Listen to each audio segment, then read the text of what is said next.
सोचिए आप सुबह उठे, चाय पी, जब बैंक का ऐप खोला तो पता चला कि आपका बैंक अब आपका नहीं रहा। हाँ, यह न्यूज़ अपडेट है बैंक मर्जर की। यह वर्ड सुनकर बहुत लोगों के सांसें अटक जाती हैं। अब क्या होगा मेरे अकाउंट का, मेरी ईएमआई का, मेरे एटीएम कार्ड का? अगर आप भी आईओबी, सीबीआई, बीओआई या बीओएम जैसे बैंकों के कस्टमर हैं तो यह न्यूज़ आपके लिए है। अगले कुछ मिनट आपकी पूरी बैंकिंग लाइफ बदलने वाले हैं, तो हो जाइए तैयार क्योंकि आज आपको बताऊँगा कि अगर ये जो मर्जर जिसकी न्यूज़, रूमर, स्पेकुलेशन चल रहा है, ये अगर कामयाब हो गया, सक्सेसफुल हो गया, तो उसके बाद आपको क्या-क्या करना है। चलिए एक छोटी-सी कहानी से शुरू करते हैं।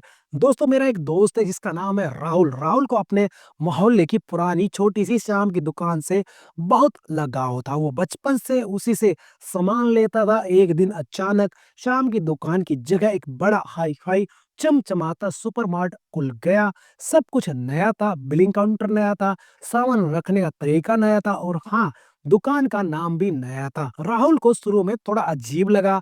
उसे पता ही नहीं था कि शैम्पू कहाँ मिलेगा और बिस्किट कहाँ। लेकिन कुछ दिनों में उसे समझ आया कि सुपरमार्ट में चीजें थोड़ी महंगी है लेकिन सर्विसेज जो है ज्यादा मिल रही हैं। बैंक मर्जर भी कुछ ऐसी तरीके का काम है। आपका छोटा प्यारा बैंक आने वाले टाइम में एक बड़े बैंक का हिस्सा बन सकता है, जैसे साल 2020 में भी हुआ था। सर्विसेज बढ़ेंगी लेकिन चीज़ों को सेट करने के लिए आपको थोड़ी मेहनत करनी पड़ेगी और वो मेहनत क्या है, यही आज हम आपको बताने वाले हैं। देखिए आसान भाषा में जब 2 या 2 से ज़्यादा बैंक आपस में मिलकर एक बड़ा बैंक बन जाते हैं तो उससे बैंक मर्जर कहते हैं। सरकार ऐसा इसलिए करती है जहाँ ताकि जो बैंकिंग सेक्टर है उसको मजबूती मिले और आपको एक बड़े नेटवर्क की सर्विस मिल जाए। जैसे अभी कई सरकारी बैंकों को मिलाकर एक बड़ा बैंक बनाने की बात चल रही है, स्पेकुलेशन है, मीडिया अपडेट है, न्यूज़ है जिसे मेगा मर्जर 2.0 कहा जा रहा है। पर सवाल ये है कि जब आपका बैंक किसी और बैंक से मिल जाता है तो आपके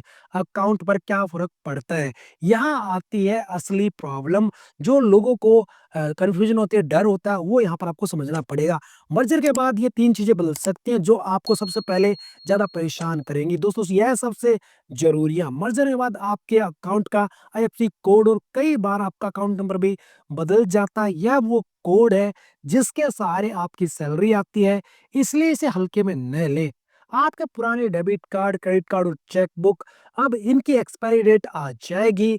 बैंक आपको जो है एक टाइम स्लिप देगा, एक लिमिट देगा जिसके बाद ये काम करना बंद कर देंगे। आपको नए कार्ड और नई चेक बुक के लिए अप्लाई करना पड़ेगा। बैंक ब्रांच कहाँ गई? अक्सर एक ही इलाके में पुराने और नए 2 बैंकों की ब्रांच होती है। मर्जर के बाद बैंक इन दोनों को मिला देते हैं। इसका मतलब हो सकता है कि आपकी पुरानी प्यारी ब्रांच बंद हो जाए और आपको एक नई ब्रांच में जाना पड़े।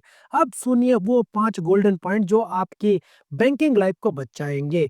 यह होमवर्क करना बेहद ज़रूरी है। सबसे पहले आप ये सुनिश्चित कर लें कि बैंक के पास आपका सही mobile number, email ID updated है। सारी जानकारी आपके जो नया आपसे कोड है या कार्ड कब आएगा, आपको मोबाइल नंबर और ईमेल पर ही मिलती है। ये सबसे क्रिटिकल है। आपने अपनी loan EMI, mutual fund, SIP, insurance premium या बिजली मोबाइल बिल के लिए जो ऑटो डेबिट सेट कर रखे हैं वो सब पुराने आईएफएससी कोड पर ही है। जैसे ही आपको नया आईएफएससी कोड मिलता है तुरंत जाकर इन सभी पेमेंट में नया आईएफएससी कोड और अकाउंट नंबर आपको अपडेट करना होगा, वरना आपकी ईएमआई बाउंस हो जाएगी और आपको भारी पेनल्टी पे करनी पड़ सकती है सिर्फ छोटी सी गलती की वजह से। जैसे ही मर्जर की न्यूज़ पक्की हो, नए डेबिट कार्ड, क्रेडिट कार्ड और चेकबुक के लिए तुरंत अप्लाई करें। पुराने कार्ड की एक्सपायरी का इंतजार बिल्कुल मत करना।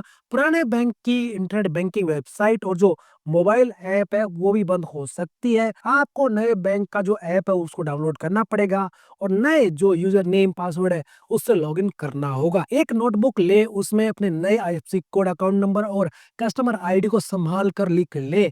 डिजिटल जमाने में रिटर्न बैकअप हमेशा काम आता है, ये जरूर याद रखना। बहुत लोग पूछते हैं कि क्या मेरी इंटरेस्ट रेट जो तुरंत वो बदल जाएगा जिस भी बैंक में फिलहाल अकाउंट है? जवाब है नहीं। मर्जर के बाद नया बैंक कुछ टाइम जरूर पुराने बैंक के जो नियम है जैसे मिनिमम बैलेंस है, चार्जेस है वही रखता है, लेकिन धीरे धीरे नए बैंक की जो पॉलिसी है उसके हिसाब से सब जो है चेंज हो जाता है। लेकिन ये ऑल ऑफ सडन नहीं होता, इसमें टाइम लगता है। इसलिए नए बैंक की fees, minimum balance, services rule को, लोन की इंटरेस्ट रेट को ध्यान से पढ़े। हो सकता है आपको कोई बेहतर सर्विस मिले या हो सकता है कोई चार्ज जो है यहाँ पर इंक्रीज हो जाए। दोस्तों, बैंक मर्जर कोई डरावनी भूत वाली कहानी नहीं है, यह एक चेंज है और बदलाव हमेशा कुछ होमवर्क मांगता है।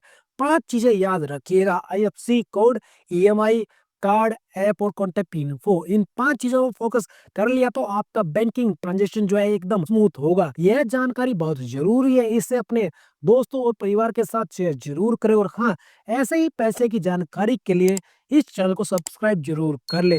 दोस्तों, अभी मर्जर की सिर्फ जो है न्यूज आ रही है, मीडिया रिपोर्ट्स आ रही है, सरकार की तरफ से कोई कंफर्मेशन नहीं है। लेकिन जब भी होगा आपको स्टेप सारे लेने होंगे। फिर मिलते हैं किसी नई वीडियो में, जब तक जय हिंद।